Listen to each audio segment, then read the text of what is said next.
الله يسعد لي هالصباح حبايبنا ومتابعينا بخيرات حلب. اي شغله مميزه بتوصل لعنا لازم صور لكم اياها. تعال شوف، تعال شوف لي هالصابونات اللي وصلونا جديد. صابون غار طبيعي 100%. بسم الله ما شاء الله. لحظه لسه ما خلصت. شوفوا لي على هذا الحكي، شوفوا لي على الفخامه يا غوالي. بسم الله ما شاء الله. العلبه لحالها عم تحكي، لسه الريحه ما حكيت لكم عنها. يا ربي دخيلك، الريحة بعنوان يا ربي دخيلك. لسه في نوعية تانية كمان.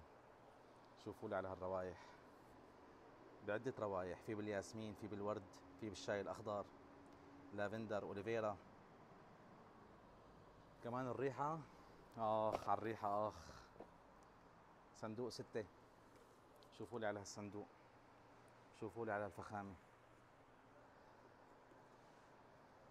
بسم الله ما شاء الله، بسم الله ما شاء الله. هذا صندوق 6 كان تحط فيه علب الخياطة إذا بتعرفوه، في له عدة استخدامات.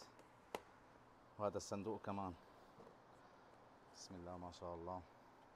ايه شو هالصابونات، والله المنظر لحاله عم يحكي يا حبايب. احلى هدية ممكن تاخدها. زورونا وكونوا كتار لتجربوا افضل صابون غار موجود عنا بخيرات حلب. سلام.